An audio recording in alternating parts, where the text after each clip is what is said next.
참 살다 보니 별의별 일이 다 있는 것 같아요. 세상이 좁다는 말이 있잖아요. 저에게도 그런 일이 생겼습니다. 세상이 너무 좁은 것 같아요. 제 이야기를 들은 지인들은 다들 엄청 놀라서 무조건 라디오 사연에 제보를 해보라고 난리를 치길래 용기를 내서 사연을 작성하게 되었습니다. 저는 홀어머니 밑에서 혼자 자랐어요. 어릴 때 아버지께서 대장암 투병을 하시다가 돌아가신 기억이 있거든요. 아직도 저는 그때의 기억이 생생해요.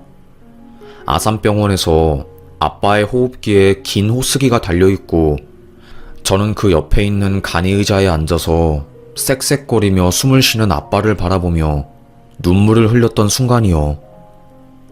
삐삐삐 소리와 함께 갑자기 아빠의 심호흡이 느려졌고 간호사와 의사들이 한꺼번에 달려와서 아빠를 살리려고 애를 썼지만 결국 실패하게 되었습니다. 대성통곡을 하며 울었던 것 같아요. 그때 제 나이가 초등학교 저학년이었으니까요. 아빠의 죽음은 저에게 너무나도 큰일이었습니다. 엄마도 그날 이후로 저를 더 아껴주셨던 것 같아요. 아무래도 가족이 저희 둘밖에 남지 않았으니까요. 서로에게 서로는 너무나도 소중한 존재였습니다. 아빠가 돌아가신 이후로 엄마는 식당 일부터 시작해서 장례 지도사까지 안 해본 일이 없었어요. 엄마도 많은 나이가 아닌데도 불구하고 저 먹여 살리겠다고 별의별 일을 다 한 거죠. 그러다가 기존에 살고 있던 집주인이 월세를 올려달라고 요구를 한 겁니다. 어쩌죠? 저희가 지금 형편이 너무너무 힘들어서 바로 월세를 올려드릴 수는 없을 것 같은데. 돈이 없으면 짐을 빼든가. 이게 뭐 하는 짓이에요? 주변에 집값 다 올라가서 월세 배로 왔는데 우리네는 그쪽 배려하느라 몇 년간 월세 동결했잖아요. 더 이상은 우리도 안 돼요.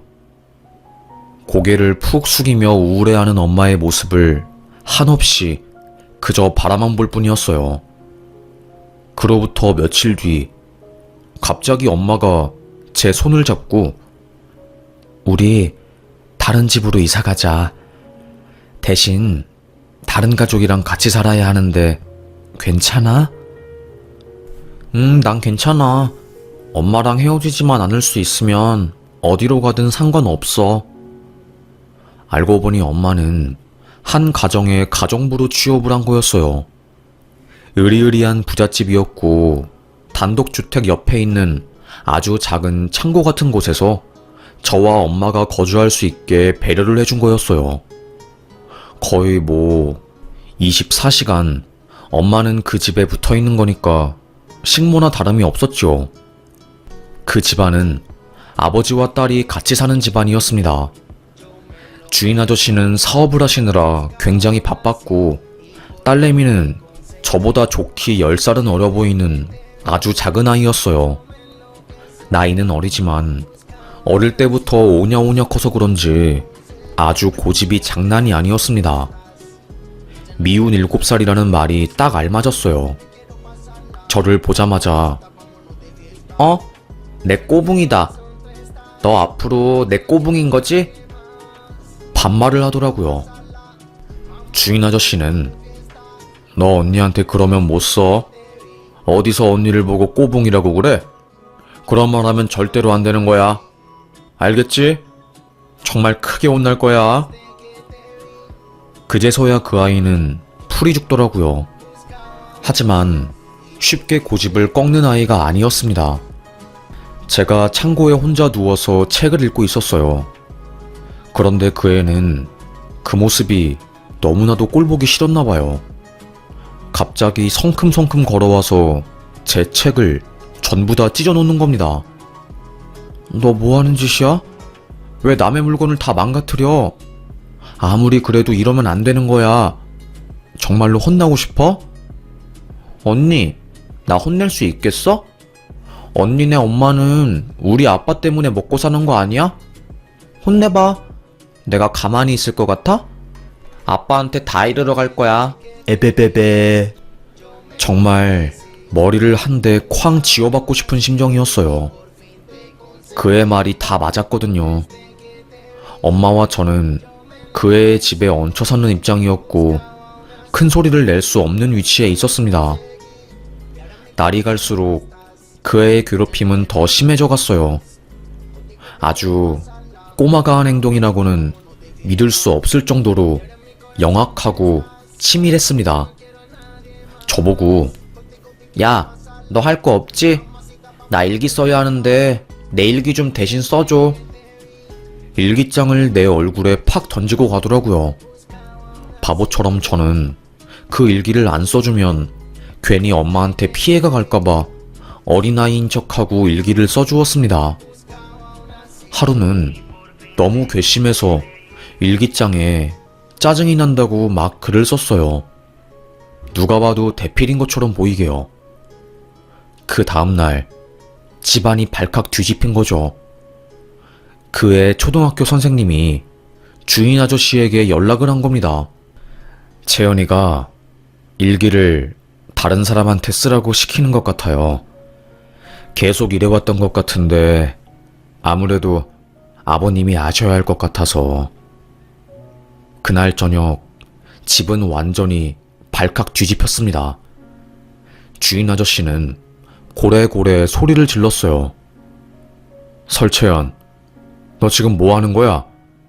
언니한테 지금까지 계속 숙제 맡겼어? 아니야, 내가 그런 거 아니야. 그냥 저 언니가 나보고 일기 써준다고 해서 그런 거라고. 나는 억울하다고. 뻔뻔하게 그 아이는 거짓말을 하더라고요. 저는 아무 말도 하지 않고 먼 산을 바라보았습니다. 유진아, 소유진, 네가 솔직하게 말해봐. 얘가 너한테 일기 쓰라고 시킨 건 맞지? 채연이는 저를 힘껏 째려보고 있었어요. 마치 진실대로 말하면 죽여버리겠다는 매서운 눈빛이었죠. 저는 고개를 숙이고 아무 말도 하지 못했습니다. 아저씨는 대충 눈치를 챈 거죠.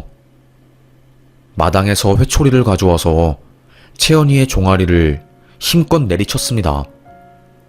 아빠가 말했지. 다른 사람들 괴롭히지 말라고. 유진이 언니는 우리 집 도와주시는 아주머니 딸이야. 네 아랫사람이 아니라고. 어디서 그런 예의 없는 짓을 배워서 못된 짓을 하고 있어? 정말로 아주 크게 혼나려고? 채연이는 앙앙 울었습니다. 저를 미친 듯이 째려보더라고요. 그날 이후로 그 아이는 저에게 그 어떠한 것도 시키지 않았어요. 저를 괴롭히는 것도 없어졌고요. 하지만 썰렁한 공기 때문에 집안에 있는 게 어색했습니다. 그걸 눈치챈 엄마도 저에게 딱 1년만 여기서 더 일하고 나가자, 유진아. 엄마가 미안해. 그리고 여기만큼 편하게 일하고 돈 받을 수 있는 것도 없으니까 조금만 더 버텨서 전세자금 만들어 나가자. 저는 시간이 흐르길 기다리고 또 기다렸습니다. 그러던 도중에 아저씨의 할머니네로 모두가 여행을 가게 되었어요. 그의 입장에서는 친할머니네 집에 가게 된 거죠.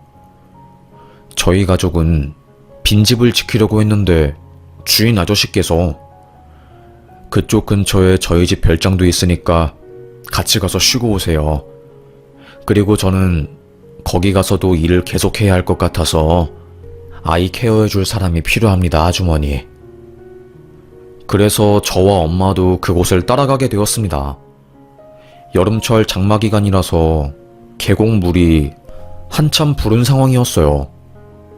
아마도 아실 분들은 아실 거예요. 계곡에 물이 한번 불면 어마무시하게 불어난다는 것을요.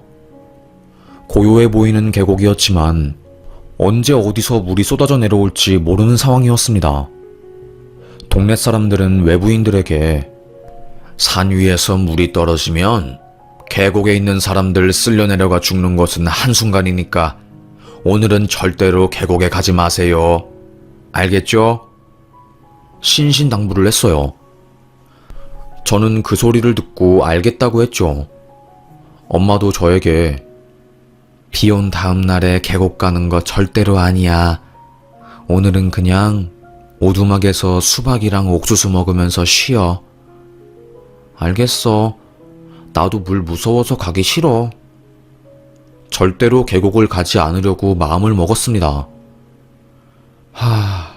그런데 문제는 채연이었어요. 채연이 그 녀석은 어른들 말은 절대로 듣지 않으려고 하거든요.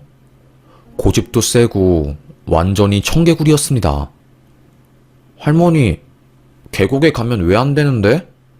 아니, 지금은 잔잔해 보이잖아. 문제 없잖아. 새끼, 이 녀석이 혼날라고. 가지 말라면 가지 말라는 거야. 계곡 무서운 줄 모르고 노는 사람들 때문에 매년 한 명씩 죽는다니까. 호통을 치셨습니다. 유진아, 네가 채연이 책임지고 보살펴라. 애가 워낙에 고집이 세서 어디로 튈지 모르니까. 알겠지? 알겠어요, 할머니. 저는 채연이를 졸졸 따라다녔어요. 안 그래도 저희 둘이 사이가 안 좋은데 제가 채연이를 따라다니려니 어색했습니다. 따라오지 마. 나 계곡 안 간다고.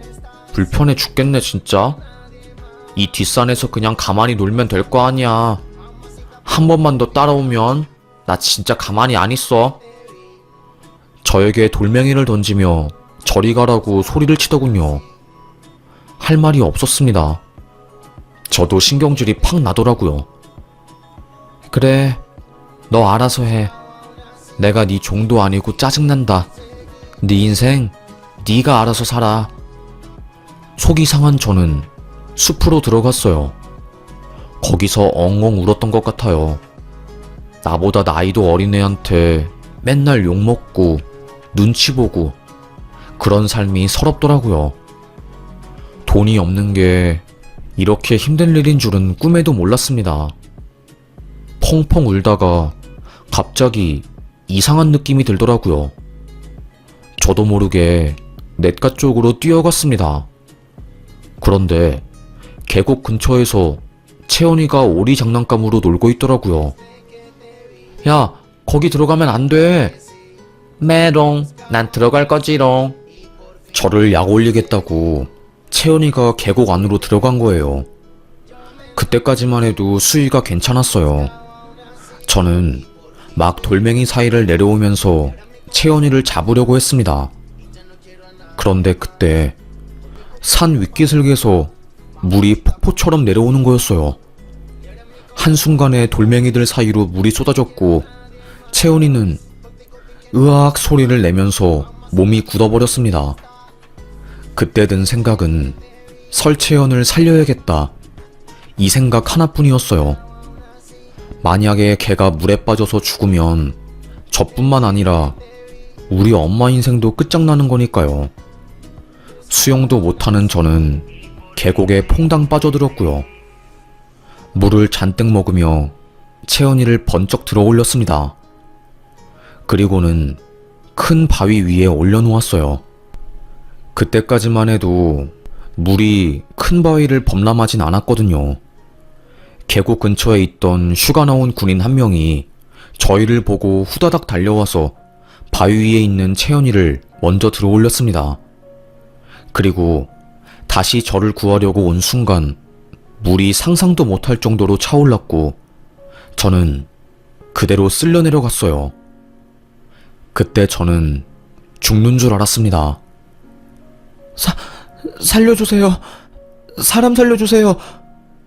그 군인도 어마어마한 물 때문에 어찌할 바를 몰라 하더라고요. 미친 듯이 허우적대다가 온몸에 힘이 빠졌고 그렇게 저는 물을 마시고 기절을 해버렸습니다. 숨이 안 쉬어지고 몸이 점점 따뜻해지더니 제가 정신을 잃은 거였어요. 왜 죽기 전에 도파민이 많이 나온다고 하잖아요. 제가 딱 그랬습니다. 죽기 전에 갑자기 행복해지고 몸이 따뜻해지는 기분이 들었어요. 그 순간 제 눈앞에 돌아가신 아빠가 나오더라고요. 엄청 소리를 친 겁니다. 저에게 정신 차려. 소유진, 정신 차려. 편안해진 몸을 다시 거부하고 저는 허우적대기 시작했고 수면 위로 올라와 숨을 쉬려고 미친 듯이 노력을 했어요. 계곡 아래로 쓸려 내려가다가 쓰러진 통나무에 몸이 걸렸고 미친 듯이 그 위로 올라갔죠. 그 통나무 위에 대롱대롱 매달렸고 결국 저는 그 위에서 기절을 하고 말았습니다. 시간이 얼마나 흘렀을까요? 캑캑대면서 저는 눈을 뜨게 되었어요. 계곡 근처 땅에서 우리 엄마가 펑펑 울면서 제 윗옷을 벗기고 심폐소생술을 하고 있었어요. 눈을 뜬 걸 본 엄마는 엉엉 울며 눈물을 흘렸죠. 온 동네 사람들이 다 모였습니다. 채연이는 저 멀리서 잔뜩 겁에 질려 저를 쳐다보고 있더라고요. 뒤늦게 소식을 듣고 달려온 아저씨도 저를 보면서 울었고요. 동네 사람들은 사람 죽을 뻔했어. 정말로 사람 죽을 뻔했어. 그러게 계곡에 들어가면 안 된다니까. 왜 말을 안 들어가지고 지 목숨을 지가 버리고 있어. 다들 제 흉을 보고 있었어요. 그러다가 그 옆에서 걱정스러운 눈빛으로 저를 보고 있었던 군인이 그 말을 듣고 화가 나서 소리를 지르더라고요. 죽을 뻔했던 애한테 못하는 말이 없어요? 제가 계속 지켜봤는데 이 여자애 계곡에 놀러 들어간 거 아니에요. 저 꼬맹이가 계곡에서 놀다가 갑자기 물이 차오르길래 산 위에 있다가 내려와서 목숨 던져서 여자애 살린 거라고요. 욕하지 마세요. 그 순간 일제히 동네 사람들이 채연이가 있는 쪽을 바라보았어요. 주인 아저씨는 너 그거 진짜야? 너 구하느라 언니가 죽을 뻔했던 거야? 채연이는 아무 말도 하지 못하고 있다가 앙앙 울음을 터뜨렸습니다. 사건의 전말을 알게 된 엄마는 가슴을 팍팍 치면서 통곡을 하고 난리도 아니었어요. 처음으로 엄마가 채연이한테 화를 냈습니다. 너 뭐 하는 거니? 대체 내 딸한테 왜 이러는 거니? 주인 아저씨도 미안해서 아무 말도 하지 못하더라고요. 곧이어 119 구조대가 오게 되었고 저는 병원으로 실려가서 정밀 검사를 받게 되었습니다. 폐에 물이 좀 들어간 것 외에는 크게 문제 있는 곳은 없었어요. 그나마 다행이었지만 저는 그날 이후 트라우마 때문에 물 근처에는 얼씬도 가지 못하게 되었습니다. 꿈에서 물에 빠져서 허우적대는 장면이 나오고 그랬어요. 한동안 밤에 잠도 자지 못했지요. 물에 빠진 꿈을 꾸는 게 너무 무서워서 늘 뜬 눈으로 밤을 지새웠습니다. 며칠 뒤 저희 가족은 다시 서울로 올라가게 되었어요.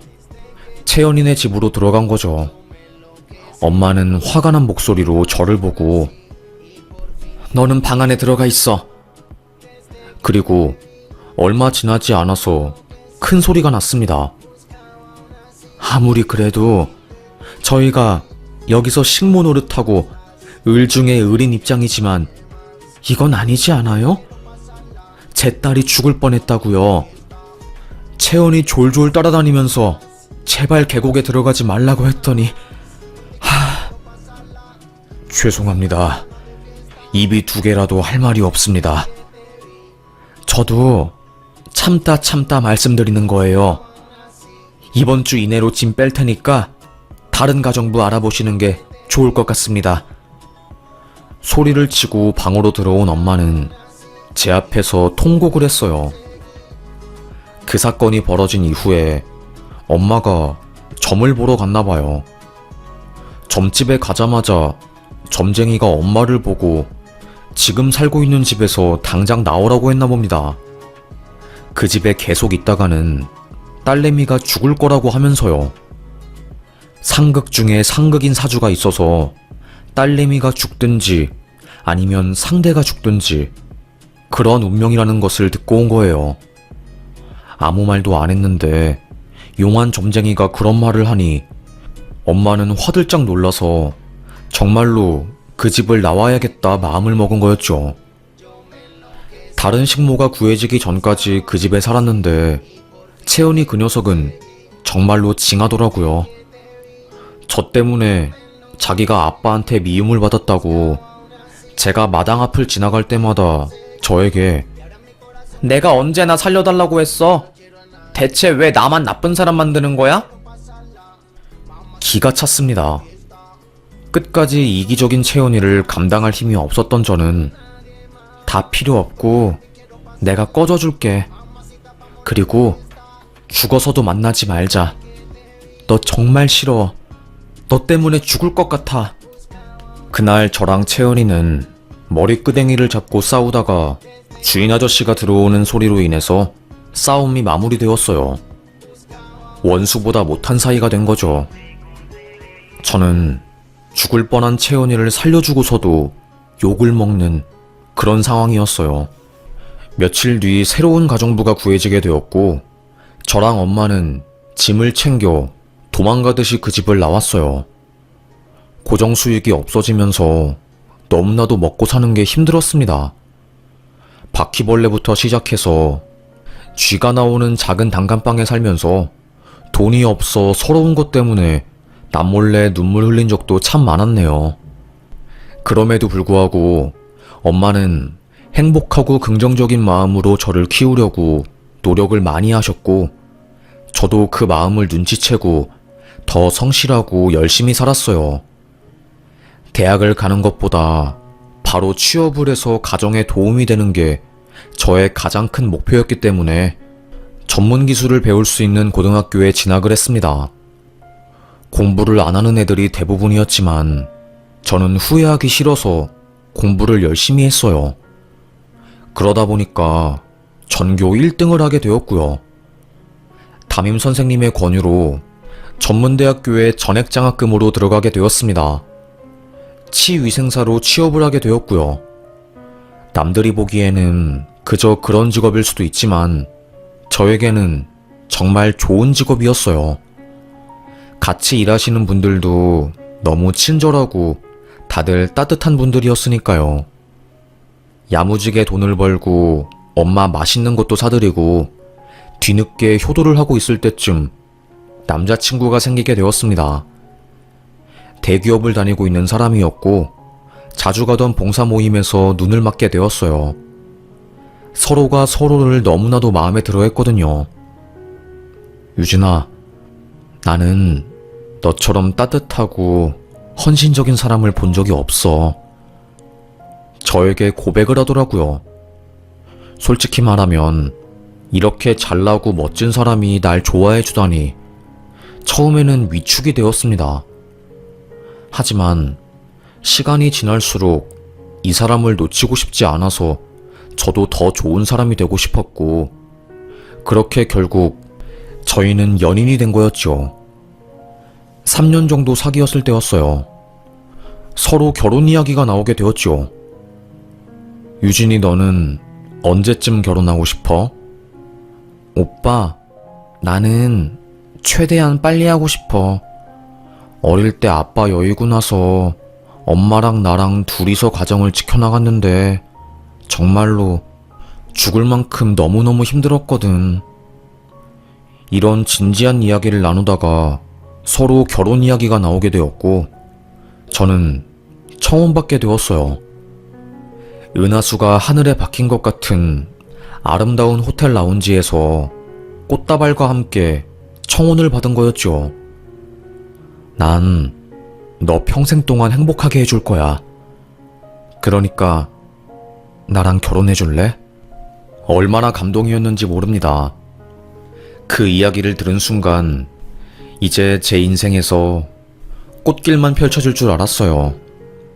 근데 아니더라고요. 생각도 못한 일이 펼쳐졌습니다. 자기야, 사실 우리 가족이 재혼 가족이야.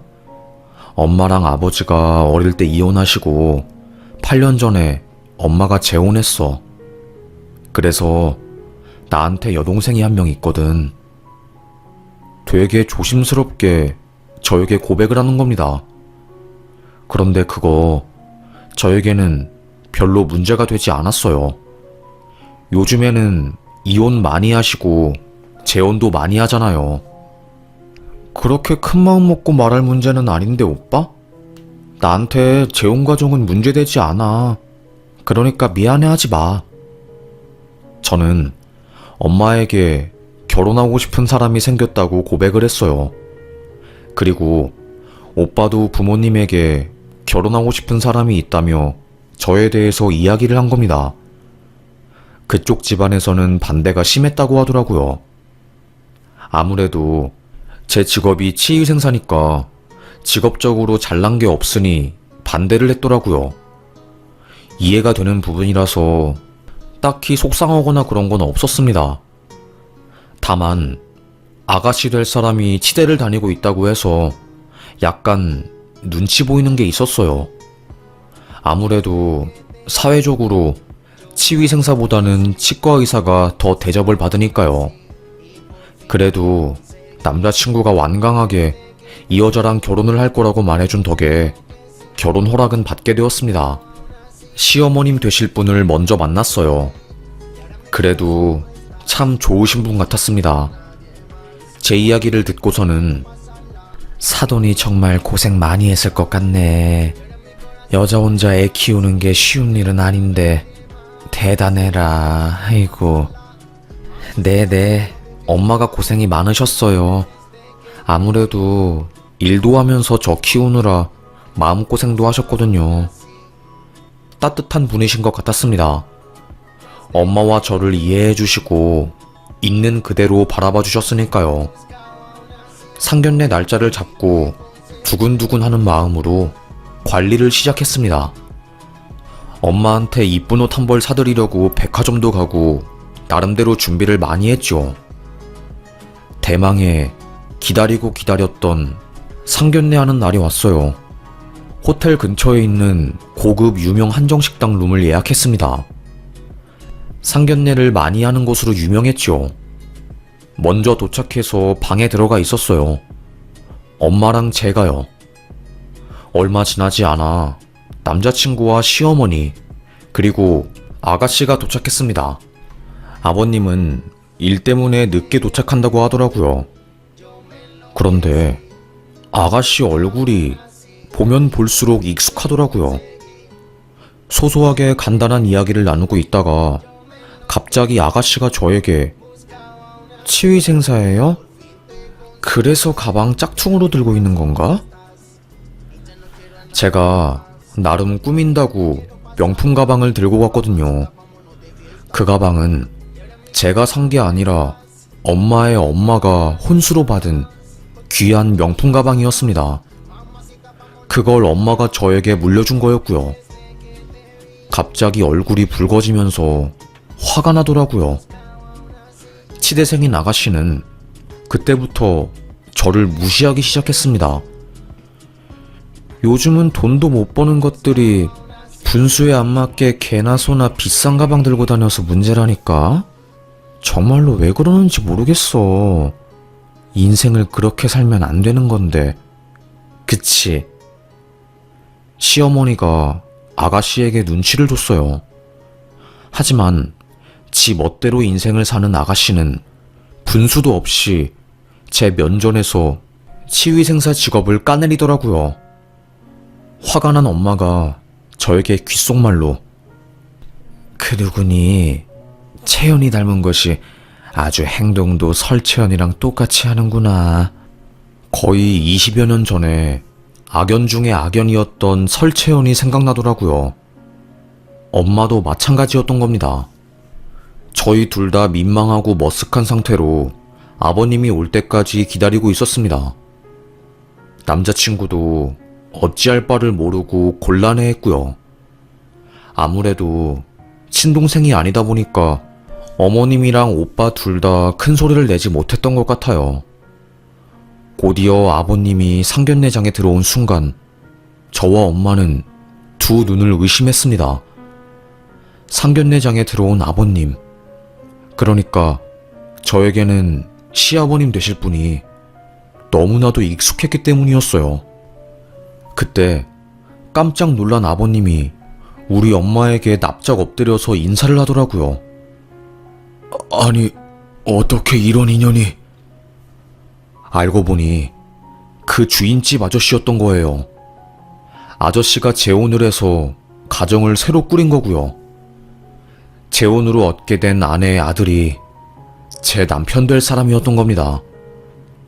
밖에서 구두를 갈아 신으며 아가씨가 저에게 한 말들을 다 들은 아버님은 손으로 아가씨 뒤통수를 확 쳤어요.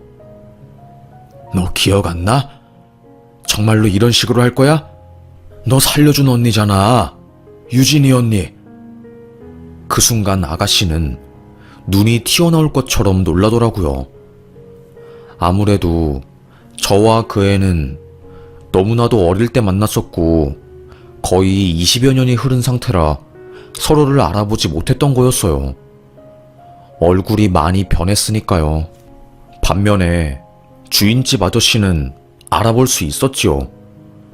그제서야 저는 아직도 남 까내리고 비난하면서 사는 거니?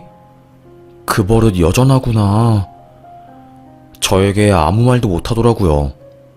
주인 아저씨는 너 정말로 언제 그 성격 고칠 거니? 내가 창피해서 살 수가 없구나. 유진아, 정말 미안하다. 너에게 마음의 빚만 지는구나 계속. 주인 아저씨는 고개를 조아리면서 저에게 사과를 했습니다. 그리고 채연이 뒤통수를 팍 밀치면서 강제로 우리 엄마와 저에게 사과를 시켰어요. 자존심 상한 그 아이는 상견례장을 박차고 나가려고 하다가 아버님한테 붙잡혔고 계속 풀이 죽은 채로 상견례장에 앉아 있었네요. 엄마는 이야기했습니다.